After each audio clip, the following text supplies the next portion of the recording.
أعوذ بالله من الشيطان الرجيم بسم الله الرحمن الرحيم الحمد لله نحمده ونستعينه ونستغفره ونؤمن به ونتوكل عليه ونعوذ بالله من شرور أنفسنا ومن سيئات أعمالنا من يهده الله فلا مضل له ومن يضلله فلا هادي له ونشهد أن لا إله إلا الله وحده لا شريك له ونشهد أن سيدنا وسندنا وحبيبنا ونبينا ومولانا محمدا عبده ورسوله وصلى الله تعالى على خير خلقه محمد وعلى آله وأصحابه أجمعين أما بعد فأعوذ بالله من الشيطان الرجيم بسم الله الرحمن الرحيم يسألونك عن الخمر والميسر قل فيهما إثم كبير ومنافع للناس وإثمهما أكبر من نفعهما وقال تعالى في موضع آخر يا أيها الذين آمنوا إنما الخمر والميسر والأنصاب والأزلام رجس من عمل الشيطان فاجتنبوه لعلكم تفلحون وقال تعالى في مقام آخر إنما يريد الشيطان أن يوقع بينكم العداوة والبغضاء في الخمر والميسر ويصدكم عن ذكر الله وعن الصلاة فهل أنتم منتهون صدق الله العظيم وصدق رسوله النبي الكريم ونحن على ذلك لمن الشاكرين والشاكرين والحمد لله رب العالمين.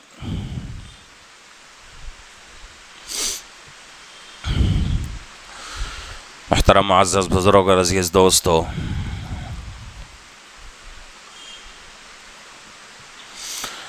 اللہ رب العزت نے دنیا کے اندر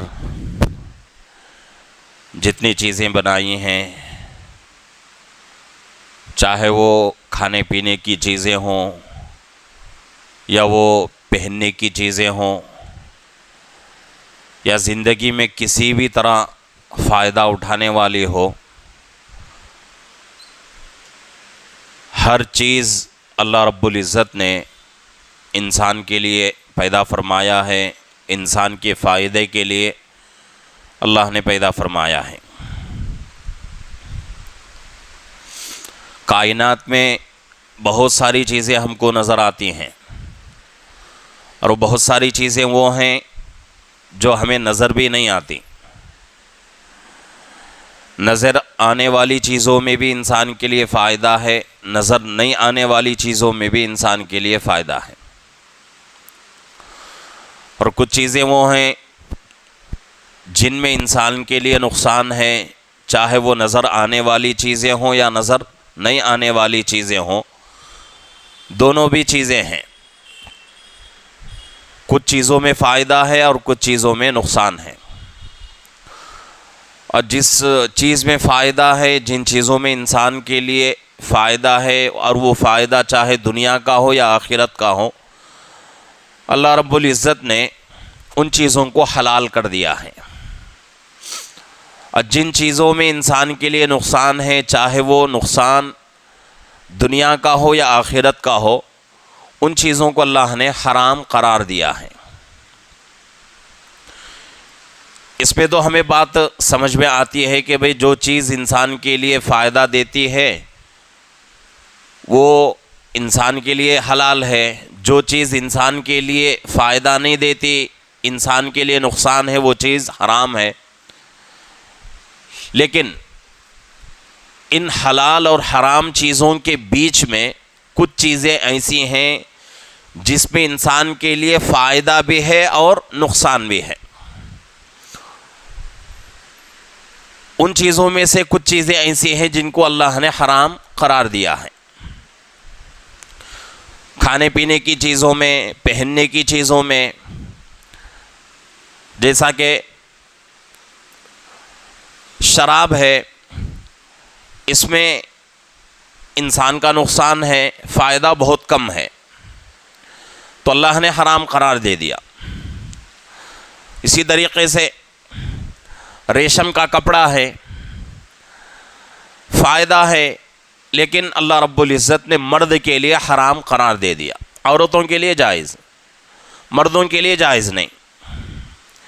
اسی طریقے سے سونا ہے، جائز چیز ہے اور خوبصورتی کے لیے پہنا جاتا ہے، لیکن اللہ رب العزت نے مردوں کے لیے حرام قرار دے دیا، عورتوں کے لیے اللہ نے حلال کر دیا ہے۔ چاندی ہے، چاندی بھی فائدے کی چیز ہے اور اس سے بھی انسان اپنی خوبصورتی بڑھاتا ہے، زیب و زینت اختیار کرتا ہے۔ اس کے لیے بھی اللہ رب العزت نے مرد کے لیے حد مقرر کر دیا ہے کہ بھئی اس حد کے اندر آدمی رہا تو وہ چاندی اس کے لیے جائز ہے۔ اور وہ حد کیا ہے؟ 4 گرام کے اندر کوئی آدمی انگوٹھی پہننا چاہے اور وہ بھی صرف اور صرف ایک انگوٹھی، تو اس کے لیے جائز ہے۔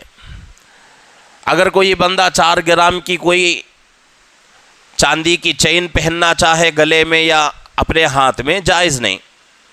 اسی طریقے سے 4 گرام کے اندر 2 یا 3 انگوٹھیاں پہننا چاہے تو بھی جائز نہیں۔ تو کچھ چیزیں ایسی ہیں جن کو اللہ نے حلال کیا ہے، کچھ چیزیں ایسی ہیں جن کو اللہ نے حرام کر دیا ہے۔ تو آج مجھے ایک بہت ہی اہم موضوع پر بات کرنا ہے، بہت ہی اہم ٹاپک ہے، اور ہمارے بہت سارے نوجوان اور بہت سارے وہ لوگ جن کی عمر ہو چکی ہے، یعنی بڑھاپے کی عمر کو پہنچے ہوئے ہیں، بہت سارے بچے اس گناہ میں مبتلا ہیں۔ اور وہ گناہ کیا ہے؟ اس کو شریعت کی نظر میں اور قرآن اور حدیث کے الفاظ میں جوا کہا جاتا ہے۔ یہ جوا اللہ رب العزت نے اس کو حرام کر دیا ہے، شریعت کے اندر جائز نہیں ہے، حلال نہیں ہے، بالکل حرام اور ناجائز ہے۔ کوئی آدمی اس گناہ کو کرے گا تو وہ آدمی اللہ کا نافرمان بندہ شمار ہوگا۔ دوسرے پارے میں اللہ رب العزت فرما رہے ہیں یسألونک عن الخمر والمیسر، اے نبی جی آپ سے یہ لوگ پوچھتے ہیں شراب کے بارے میں، جوا کے بارے میں، آپ کہہ دیجئے قل فیہما اثم کبیر ومنافع للناس، یہ دونوں چیزیں، ان دونوں چیزوں میں انسان کے لیے نقصان ہی نقصان ہے، ایک شراب ہے اور ایک جوا ہے۔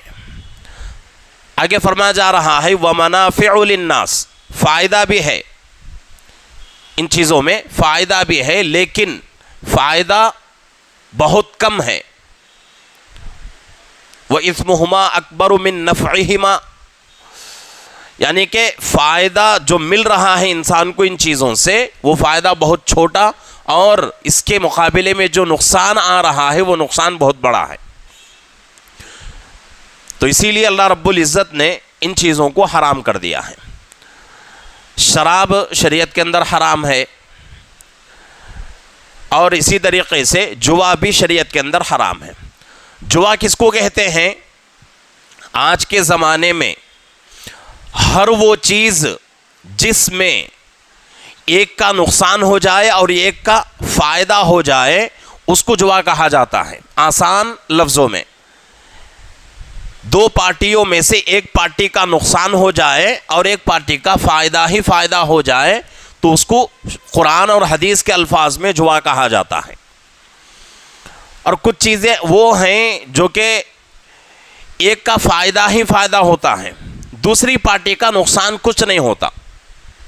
مثال کے اعتبار سے اسکولوں میں یا پھر کالجوں میں، مدرسوں میں کیا ہوتا ہے کہ بھئی اعلان ہوتا ہے، اناؤنسمنٹ ہوتا ہے کہ اگر تم لوگ امتحان میں پہلے نمبر پر پاس ہو گئے تو تم کو کیا دیا جائے گا؟ انعام دیا جائے گا۔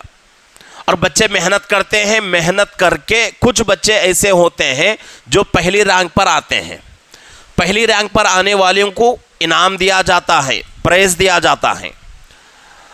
اس کو قرآن حدیث کے الفاظ میں، قرآن حدیث کی زبان میں جوا نہیں کہا جاتا،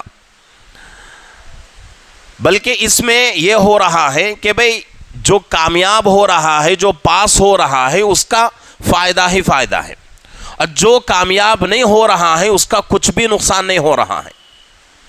تو یہ معاملہ الگ ہے، لیکن کسی معاملے میں ایک پارٹی کا نقصان ہی نقصان ہو اور دوسری پارٹی کا فائدہ ہی فائدہ ہو، اس کو شریعت کہتی ہے جوا ہے، اور اس کے بارے میں حکم دے دیا گیا قرآن میں کہ بھئی یہ حرام۔ اور آج کے زمانے میں جوے کے اندر بہت سارے گیم شامل ہو گئے، جیسا کہ کرکٹ ہو گیا، اور اسی طریقے سے جتنے بھی گیم چل رہے ہیں آف لائن یا آن لائن دونوں طرح کے۔ میں تو ایک مثال دے رہا ہوں کرکٹ کی، ایسے بہت سارے گیم ہیں جو کہ جوا کے حکم میں آتے ہیں۔ کیوں؟ اس لیے کہ کمپنیاں مل کر اس گیم کو چلاتی ہیں، اور جو جس میچ پر اور جس آدمی پر اور جس ٹیم پر پیسہ لگایا جاتا ہے، ایک پارٹی کا فائدہ ہی فائدہ، ایک کمپنی کا فائدہ ہی فائدہ، دوسری پارٹی اور دوسری کمپنی کا نقصان ہی نقصان۔ تو اس لیے ہر وہ چیز جس میں ایک جماعت کا، ایک آدمی کا پورا نقصان ہو جائے، اور دوسری طرف دوسرے آدمی کا، دوسری پارٹی اور جماعت کا پورا فائدہ ہی فائدہ ہو جائے، تو اس کو شریعت جوا کہتی ہے، اور اس کا حکم قرآن کے مطابق حرام ہے۔ آج ہمارے کتنے نوجوان ایسے ہیں جو اس برائی میں مبتلا ہیں، کتنے ایسے نوجوان ہیں جو کہ موبائل کے اندر آن لائن پیسہ ڈالتے ہیں، جوا کھیلتے ہیں، اور جوا کے اندر بہت سارے گیم ایسے ہو گئے ہیں، آج بہت سارے گیم شروع ہو گئے ہیں کہ اس کے بارے میں یوٹیوب کے اندر یا پھر جو ہے فیس بک کے اندر بہت زیادہ آڑ آتا رہتا ہے کہ بھئی اس میں گیم کھیلو، اس ایپ میں، اور پیسہ کماؤ۔ تو اس لیے بہت سارے ہمارے نوجوان گھنٹوں گھنٹوں موبائل پہ رہتے ہیں۔ ایک چیز ہے کہ بھئی وہ جوا ہے، حرام ہے، اس کے ساتھ ساتھ دوسرا گناہ ان کا یہ ہوتا ہے کہ ان کا وقت پورا برباد ہو جاتا ہے موبائل میں گیم کھیلنے میں۔ حالانکہ اللہ کے نبی پاک صلی اللہ علیہ وسلم فرماتے ہیں کہ بھئی وقت کی قدر کرو۔ ایک جگہ فرمایا گیا الوقت اسمن من الذهب، کہ وقت سونے سے بھی زیادہ قیمتی چیز ہے۔ سونا جتنا قیمتی چیز ہے آج دنیا میں، اس سے بھی زیادہ قیمتی چیز انسان کے پاس وقت ہے۔ آج جو لوگ موبائل میں اور آن لائن گیم کھیلنے میں جتنا وقت برباد کر رہے ہیں، اگر یہی وقت اپنے کام میں لگائیں یا اپنے بزنس میں یا اپنے بیوپار میں اگر وقت لگائیں، تو انشاءاللہ کچھ دنوں میں انسان کہاں سے کہاں تک پہنچے گا انسان سوچ نہیں سکتا۔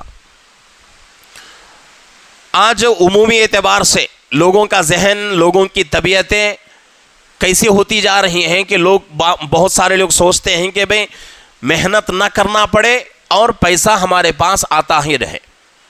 یہ سوچ لوگوں کی ہوتی جا رہی ہے، اور خصوصاً وہ نوجوان جو کہ پڑھے لکھے ہیں، جن کے پاس نوکری نہیں ہے اور ان کے پاس کام کرنے کے لیے کوئی کام نہیں ہے۔ حالانکہ بہت سارے کام ایسے ہیں جو کر سکتے ہیں، لیکن چھوٹا کام کرنے میں بہت سارے نوجوان ہمارے بے عزتی سمجھتے ہیں۔ تو وہ نوجوان جن کے پاس اب کوئی وقت نہیں، پڑھ لیے، نوکریاں نہیں مل رہی ہیں، تو اس وجہ سے وہ لوگ کیا کرتے ہیں، اپنے گھر میں بیٹھ کر موبائل سب کے پاس ہے، آن لائن گیم کھیلتے ہیں، اس سے پیسہ کمانے کی کوشش کرتے ہیں۔ تو یہ تمام چیزیں شریعت کے اندر جائز نہیں ہیں، بالکل حرام ہیں، ان سے بچنا بہت ہی ضروری ہے۔ اور اسی طریقے سے بہت سارے لوگ جو ہے کیرم کھیلتے ہیں، اس کو بھی شریعت میں حرام قرار دیا گیا ہے۔ اور بہت سارے لوگ بہت سارے گیموں میں پیسے لگاتے ہیں، دو ٹیمیں ہوتی ہیں، بھئی ایک ٹیم کہتی ہے اگر ہم جیتے تو اتنا پیسہ ہم اور ہار گئے تم تو اتنا پیسہ تمہارا نقصان. دونوں ٹیمیں مل کر پیسہ لگا کر گیم کھیلتی ہیں تو یہ بھی جوا ہے اور اس سے بھی بچنے کی ضرورت ہے, بالکل حرام ہے. اور یہ تمام کام آج فیشن بنتے جا رہے ہیں, اور آج کے لوگ اور خصوصاً نوجوان کیا سمجھتے ہیں کہ بھئی ان چیزوں میں پیسہ کمانا ہماری عقل مندی ہے. اور بہت سارے لوگ کہتے ہیں کہ بھئی یہ تو جائز ہے, اس لیے جائز ہے کہ بھئی ہمارا تو نقصان نہیں ہو رہا ہے, اگر پیسے ہمارے گئے تو 150 روپے جائیں گے, فائدہ اگر مل گیا تو زندگی ہماری بن جائے گی, یہ سمجھتے ہیں. تو فائدہ اور نقصان جہاں بھی شریعت میں فائدے نقصان کا ذکر آتا ہے وہ صرف ایک اکیلے انسان کے بارے میں حکم نہیں ہے, بلکہ پوری دنیا کے انسانوں کے بارے میں کہا جاتا ہے کہ بھئی پورے دنیا کے انسانوں کا نقصان نہ ہو, فائدہ نہ ہو, ایسے کاموں سے جس میں پورے دنیا کے انسانوں کا ایک طرف فائدہ ہو دوسری طرف نقصان ہو جائے, یہ تمام کام جائز نہیں. اب ہم کو کیا سمجھ میں آتا ہے کہ بھئی ہم 150 روپے ڈالے فیس بن کے ہم کیا کرتے ہیں, ایک ایپ انسٹال کر کے گیم کھیلنا شروع کرتے ہیں. تو ایسے جیسے آج ہم اپنے موبائل میں ایک ایپ انسٹال کر کے 150 روپے فیس دے کر گیم کھیلنا شروع کرتے ہیں, تو اسی طریقے سے ہمارے جیسے دنیا میں کروڑوں انسان ایسے ہوں گے جو کہ اسی ایپ سے آن لائن گیم کھیلتے ہوں گے, اور ان تمام لوگوں نے اپنا پیسہ لگایا ہوگا. اگر ان تمام لوگوں میں کوئی ایک آدمی جیت جاتا ہے, وہ گیم کوئی ایک آدمی جیت جاتا ہے تو کروڑوں لوگوں کا نقصان ہو گیا, صرف ایک آدمی کا فائدہ ہوا. شریعت اسی کو کہتی ہے حرام ہے. اور ایک قرآن پاک میں فرمایا گیا کہ بھئی یہ جو شراب ہے اور اسی طریقے سے جوا ہے, اس میں اتنا نقصان ہے کہ لوگ ایک دوسرے کے دشمن بن جائیں گے, ایک دوسرے کے دشمن بن جائیں گے. دشمنی کیوں ہوگی کہ بھئی ایک گیم میں پیسہ لگائے, ایک ہار رہا ہے اور ایک جیت رہا ہے. جیتنے والا خوشی کرے گا, ہارنے والے کو تکلیف ہوگی, غم ہوگی. تو جو آدمی ہار رہا ہے اس کے دل میں جیتنے والے کے تعلق سے, جیتنے والے کی طرف سے حسد آئے گا, اور اس کے دل میں نفرت آئے گی, اس کے دل میں دشمنی آئے گی. تو اسی کو قرآن کہتا ہے کہ بھئی ہر وہ چیز جس میں ایک آدمی کا نقصان ہو دوسرا آدمی کا فائدہ ہو, اور ہر وہ چیز جس میں آگے چل کر جھگڑا پیدا ہو جائے اور آگے چل کر دشمنیاں پیدا ہو جائیں, نفرتیں پیدا ہو جائیں, ہر وہ معاملہ شریعت کے اندر حرام ہے. تو اس لیے ان تمام چیزوں کو اپنی زندگی سے پاک کرنے کی ضرورت ہے. بہت سارے لوگ کچھ لوگ وہ ہیں جو شراب پیتے ہیں اور جوا نہیں کھیلتے, اور بہت سارے لوگ وہ ہیں جو جوا کھیلتے ہیں اور شراب نہیں پیتے. دونوں جماعتیں گنہگار ہیں, دونوں جماعتیں گنہگار ہیں. دونوں آپس میں ایک دوسرے کے بارے میں سمجھتے ہیں. شراب پینے والا سمجھتا ہے کہ بھئی میں تو جوا نہیں کھیلتا, فلانا آدمی جوا کھیلتا ہے, حرام کر رہا ہے. اور جوا ایک آدمی کھیلتا ہے, شراب نہیں پیتا, شراب پینے والے کو کہتا ہے کہ بھئی یہ حرام کام کر رہا ہے, بلکہ اس کے اندر وہ گناہ نہیں ہے لیکن دوسرا گناہ اس کے اندر موجود ہے, اس کے بارے میں فکر نہیں کرتا. تو یہ سب سے بڑی کمزوری آج ہماری بنتی جا رہی ہے, اور ہمارے بہت سارے لوگ نوجوان اس میں اپنا وقت برباد کر رہے ہیں. اور اب ظاہر سی بات ہے کہ جو پیسہ حرام کا ہمارے پاس آتا ہے, قرآن کہتا ہے کہ بے حرام کا پیسہ چاہے وہ جوا کھیل کے ہو یا دھوکہ دے کے کمائے یا جھوٹ بول کے کمائے یا پھر رشوت کا لین دین کر کے کمائے یا سود کا لین دین کر کے کماؤ, ہر وہ پیسہ جو کہ حرام ہے اس کی وجہ سے تمہاری نمازیں ختم ہو جائیں گی, اور تمہارے دل سے اللہ کا ذکر کا جذبہ ختم ہو جائے گا, اور اللہ کی عبادتوں کا جذبہ تمہارے دلوں سے ختم ہو جائے گا.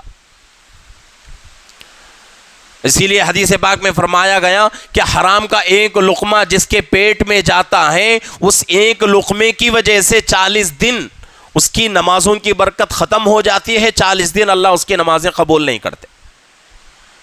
اور جو لوگ اپنا کام ہی اس کو بنائے رکھے، ان کی کمائی اسی آن لائن گیم سے ہو رہی ہے اور سٹا کھیل رہے ہیں اور جوا کھیل رہے ہیں، ان لوگوں کی جو کمائی ہے اس کے بارے میں سوچنے کی ہی ضرورت نہیں ہے۔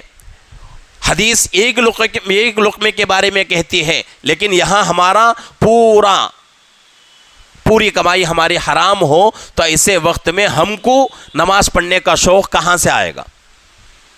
اللہ کے حکموں پہ چلنے کا جذبہ ہمارے اندر کہاں سے آئے گا؟ تو اس لیے ان تمام چیزوں سے بچنے کی ضرورت ہے۔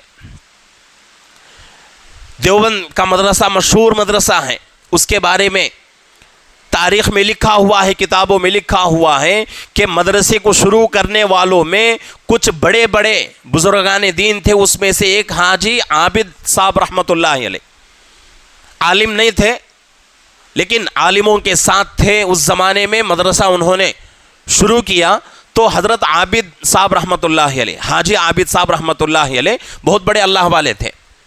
ان کا کام تھا گھاس کاٹ کر بیچنا، اور اس زمانے میں یعنی کہ گھاس کا ایک بنڈا 10 پیسے یا 5 پیسوں میں بکتا تھا۔ تو حضرت کیا کرتے تھے کہ گھاس کاٹتے تھے، کاٹ کے بنڈے بنا کے رکھ دیتے تھے، لوگ آتے تھے، آ کر گھاس حضرت سے ہی خرید کے لے کر جاتے تھے۔ تو حضرت کیا کرتے تھے کہ اس زمانے میں گھاس کی ایک بنڈے کی جو قیمت ہوتی تھی اسی حساب سے پیسے لیتے تھے، اور دوسرے لوگ بھی اس زمانے میں گھاس بیچتے تھے، لیکن دوسرے لوگوں کا کاروبار اتنا زیادہ نہیں چلتا تھا۔ لوگ حضرت کو درخواست کر کے، حضرت کو منا کے، گھگا کے کیا کرتے تھے، حضرت کے پاس سے گھاس لے کر جاتے تھے۔ اور لوگوں کا بھی کہنا تھا کہ حضرت کے پاس اگر گھاس لے کر جائیں، اگر ہمارے جانور کھائیں تو ہمارے جانور دودھ بہت اچھا دیتے ہیں، ہمارے جانور کے بدن میں صحت اچھی رہتی ہے۔ تو یہ بات مشہور ہو چکی تھی، تو اس لیے لوگ حضرت سے گھاس خریدنے آتے تھے اور حضرت کو کہتے تھے کہ حضرت دوسرے لوگ جتنا پیسہ دے رہے ہیں اس سے ڈبل ہم پیسہ دیں گے، یہ گھاس ہم کو دے دو۔ تو حضرت کسی سے بھی ڈبل پیسہ لے کر گھاس نہیں دیتے تھے، بلکہ جو پہلے آ گیا اس کو دے دیتے اور وہ پیسے لے کر رکھ لیتے۔ تو حضرت کی عادت کیا تھی کہ حضرت پورا سال یہی کام حضرت کا ہوتا تھا، اور کچھ پیسے 5 پیسے اگر بنڈا ہے تو اس میں سے 2.5 پیسے اپنے گھر کے لیے خرچے کے لیے رکھ لیتے اور 2.5 پیسہ اٹھا کے رکھتے تھے۔ پورے سال اٹھا کر رکھ کر آخر میں ایک دن سال میں کیا کرتے تھے کہ دیوبند مدرسے میں جو اساتذہ استاد پڑھاتے تھے پورے سال 2.5 پیسہ جمع کر کے وہ پورے پیسوں سے ایک وقت کی دعوت کرتے تھے حضرتوں کی۔ تو وہ جب حضرتوں کی دعوت ہوتی تھی حضرت حاجی عابد صاحب رحمۃ اللہ علیہ کے گھر میں، تو اس زمانے کے بڑے بڑے اللہ والے پڑھانے والے کہتے تھے کہ اگر ہم حضرت کے گھر سے ایک وقت کی جا کر دعوت کھا کے آتے ہیں تو اس ایک وقت کی کھانے کی برکت ہم کو 2-3 مہینے تک اس کا اثر رہتا تھا کہ حضرت کے گھر سے کھانا کھا کر آتے تو اتنا زیادہ ہم کو عبادت کا شوق پیدا ہوتا تھا، اس کی کوئی حد نہیں رہتی تھی۔ اور وہ اثر کتنے دن رہتا تھا؟ 2 یا 3 مہینے تک رہتا تھا۔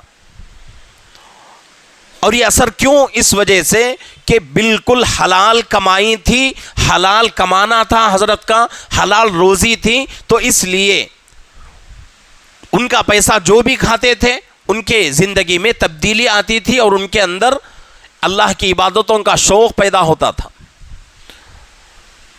تو جو بھی بندہ حرام کا کھاتا ہے اللہ رب العزت اس کے دل سے نمازوں کا شوق ختم کر دیں گے اور عبادتوں کا شوق ختم ہو جائے گا۔ وہ آدمی اللہ کا ذکر نہیں کر سکتا، قرآن نہیں پڑھ سکتا، اللہ کے حکموں پہ چل نہیں سکتا، گناہ سے بچ نہیں سکتا، چلتی رہے گی زندگی۔ تو اس لیے حرام کمائی سے بچنے کی بہت ضرورت ہے۔ اور جتنا آج آن لائن گیم کھیل کر لوگ پیسہ کما رہے ہیں، ان لوگوں کو غور کرنے کی ضرورت ہے کہ بھئی اس کا ایک ایک پیسہ نہیں بلکہ اس کا ایک ایک پائی حرام ہے، ایک ایک پائی اس کا حرام ہے۔ آج لوگ فیشن سمجھتے ہیں موبائل پر گیم کھیل کر پیسہ کمانا، یا پھر جوا کھیل کر پیسہ کمانا، سٹے میں پیسہ لگا کر پیسہ کمانا، اور اسی طریقے سے کیرم جو کھیلتے ہیں اس میں پیسہ لگاتے ہیں وہ پیسہ، اور اسی طریقے سے کرکٹ میچ پر جو پیسہ لگاتے ہیں وہ پیسہ، اور اسی طریقے سے ابھی الیکشن ہوا، الیکشن کے موقع پر کتنے لوگوں نے پارٹیوں پر پیسہ لگایا اور کچھ لوگوں کا نقصان ہو گیا اور کچھ لوگوں کا فائدہ ہو گیا۔ اسی کو شریعت کہتی ہے کہ بھئی یہ چیزیں حرام ہیں، ان سے بچو۔ اور کتنے لوگ ایسے ہیں جن کا نقصان ہوا لاکھوں کا، کروڑوں کا، وہ لوگ زیادہ ڈپریشن میں چلے گئے یا تو خودکشی کر لیے، پھانسی یا پھر زہر پی کے مر گئے، یا اپنے آپ کو کسی جو ہے اونچی عمارت سے گرا دیے۔ اس طریقے کے کتنے نیوز ہم لوگ دیکھتے رہتے ہیں۔ اس سے دنیا کا بھی نقصان اور آخرت کا بھی نقصان۔ اور آج کل بہت زیادہ جو ہے یہ چیزیں چل رہی ہیں، آف لائن جوا ہو یا آن لائن جوا ہو، دونوں حرام۔ اللہ کے نبی پاک صلی اللہ علیہ وسلم کے زمانے سے پہلے جوا کا وہاں بھی رواج تھا۔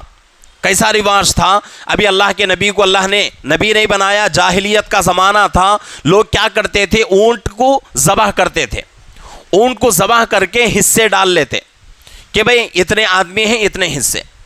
اب اس کے بعد جوا کھیلنے بیٹھنے کے بعد یہ شرط لگاتے کہ بھئی جتنے آدمی جیت جائیں گے ان کو ڈبل حصے ملیں گے، اور جو آدمی ہار جائے گا اس کا حصہ ختم ہو جائے گا، اس کو حصہ نہیں دیا جائے گا، بلکہ وہ آدمی کیا کرنا ہے، اس آدمی کو ایک اونٹ پورا ذبح کر کے وہ پورا گوشت غریبوں میں تقسیم کرنا پڑے گا۔ اب یہاں بات ذہنوں میں آتی ہے کہ بھئی ایک اونٹ ذبح کر کے گوشت غریبوں میں تقسیم کرنا اچھی چیز ہے، غریبوں کے لیے کھانے کے لیے اچھی چیز مل رہی ہے، گوشت مل رہا ہے، تو یہ کیوں حرام ہے؟ تو اس کے بارے میں شریعت کہتی ہے کہ بھئی اسی کو، جیسا کہ میں نے شروع میں کہا کہ جوا میں جو لوگ پیسہ لگا کر پیسہ کمانا چاہتے ہیں وہ اللہ نے حرام اس لیے قرار دیا ہے کہ اس میں دو پارٹیوں میں سے ایک پارٹی کا نقصان اور دوسرے پارٹی کا نفع۔ اب اس میں کس کا نفع ہو رہا ہے؟ غریبوں کا نفع ہو رہا ہے، غریبوں کو کھانے کے لیے گوشت مل رہا ہے، اور جو آدمی ہار گیا اس کا نقصان۔ تو اسی کو شریعت کہتی ہے کہ بھئی یہ حلال نہیں ہے، حرام ہے۔ چاہے آف لائن ہم کچھ لوگ جوا کھیلتے ہیں وہ بھی گناہ کر رہے ہیں، اور جو لوگ آن لائن جوا کھیلتے ہیں وہ بھی گناہ کر رہے ہیں۔ تو اس لیے کمانے کے بہت سارے طریقے آج بھی ہیں، حلال طریقے، اس کے ذریعے سے پیسہ کمانے کی کوشش کریں۔ جوا کے ذریعے سے آن لائن چاہے گیم کھیل کر ہو یا سٹے کے ذریعے سے ہو، اگر پیسہ کمانے کی کوشش کریں گے، تھوڑا پیسہ اگر آ بھی گیا تو اس کا ایک ایک پائی ہمارے لیے حرام، اور اس کے ساتھ ساتھ وہ پیسہ اگر ہم استعمال کریں گے، کھائیں گے، پیئیں گے، پہنیں گے، تو تمام چیزیں ہمارے لیے حرام ہو جائیں گے۔ اور حدیث پاک میں فرمایا گیا، وہ جسم، انسان کا وہ جسم جس کا نشو نما، جس کی بڑھوتری حرام پیسے سے ہوا ہو، حرام روزی سے جس کا بدن بڑھا ہو، اس بدن کے لیے جہنم واجب ہے، اس بدن کے لیے جہنم واجب ہے۔ بہت سارے لوگ عمرے پہ جاتے ہیں، حج میں جاتے ہیں، اور وہاں بہت سارے مقامات ایسے ہیں جہاں دعا قبول ہوتی ہے۔ طواف کرتے وقت دعا ضرور قبول ہوتی ہے، مقام ابراہیم کے پاس دعا ضرور قبول ہوتی ہے، صفا مروہ کی سعی کرتے وقت دعا ضرور قبول ہوتی ہے، کعبۃ اللہ پر جب پہلی نظر پڑتی ہے، پہلی نظر پڑنے پر جو بندہ دعا کرتا ہے اللہ اس کی دعا قبول کرتے ہیں، زمزم پیتے وقت دعا قبول ہوتی ہے۔ لیکن حدیث پاک میں فرمایا گیا، جو بندہ حرام کھا کے وہاں جا کے دعا کرتا ہے، کعبے کا غلاف پکڑ کر، کعبۃ اللہ کا پردہ پکڑ کر رو رو کر اللہ سے دعا کرے، اللہ اس کی دعا قبول نہیں کرتے۔ اب اس کے لیے دنیا میں کوئی جگہ نہیں ہے دعا قبول ہونے کی۔ اب سوچنے کی ضرورت ہے کہ بھئی آج ہماری کمائی کیسی ہے، دھوکہ دے کے کمانا حرام، جھوٹ بول کے کمانا حرام، سٹے کے ذریعے سے کمانا حرام، سود کا لین دین کرنا حرام، رشوت کا لین دین کرنا حرام، اور اسی طریقے سے جوا کھیلنا حرام، آن لائن پیسہ لگا کر گیم کے ذریعے سے پیسہ کمانا بھی حرام۔ اب سوچنے کی ضرورت ہے، وہ نوجوان خاص کر جو کہ اپنا وقت گھنٹوں گھنٹوں موبائل میں گیم کھیلتے ہوئے برباد کرتے ہیں، ان لوگوں کو سوچنے کی ضرورت ہے۔ اور جن کے گھروں میں جن گھروں کے بچوں میں یہ بیماریاں ہیں، یہ برائیاں ہیں، ماں باپ کو فکر کرنے کی ضرورت ہے کہ بھئی آج تھوڑے پیسے ہم کو مل جائیں گے، لیکن اس کے پیچھے سے مصیبتیں کتنی آئیں گی ہم سوچ نہیں سکتے۔ حرام پیسے کے پیچھے کتنے پریشانیاں آئیں گی سوچ نہیں سکتے۔ ایک آدمی حلال کماتا ہے، صرف اور صرف حلال پیسہ اس کا، حلال کمائی اس کی، حلال روزی اس کی، لیکن اس حلال کمائی کی زکوٰۃ ادا نہیں کرتا، صدقہ نہیں دیتا، تو بھی وہ مال برباد ہو جائے گا۔ اب یہاں حرام کمائے تو وہ پیسہ ہمارے ہینڈ ورک میں کیسا رہے گا اور ہمارے پاس کیسا ٹکے گا؟ تو اس لیے ضروری ہے کہ آن لائن کے ذریعے سے جتنے بھی کمائی جا رہی ہے، جتنے بھی طریقے کمانے کے ہیں، چاہے سٹے کے ذریعے سے ہو، چاہے جوے کے ذریعے سے ہو، ان تمام چیزوں کو روکنے کی کوشش کریں، اپنے آپ کو بھی روکیں اور اپنے بچوں کو بھی روکیں۔ یہ بہت ضروری ہے۔ اگر حرام کا ایسا ہی چلتا رہا تو پھر آئندہ چل کر ہم مسجد، آج تو الحمدللہ مسجد میں بیٹھنے کے ہم لوگ لائق ہیں، لیکن حرام کمائی سے ہم مسجد نہیں بلکہ مسجد کے گیٹ تک نہیں آ سکتے، وہ وقت آئے گا۔ تو اس لیے حرام کمائی سے، حرام روزی سے بچنے کی کوشش کریں۔ اللہ رب العزت سے دعا ہے کہ اللہ رب العزت ہم تمام کو حرام کمائی سے، اور خصوصاً اس وقت آن لائن کے ذریعے سے گیم کھیل کر جو حرام کمائی لوگ کما رہے ہیں، ان تمام چیزوں سے، ان تمام برائیوں سے بچنے کی اور اپنے بچوں کو، اپنے گھروں کو بچانے کی اللہ ہم سب کو توفیق عطا فرمائے۔ آمین وآخر دعوانا الحمدللہ رب العالمین۔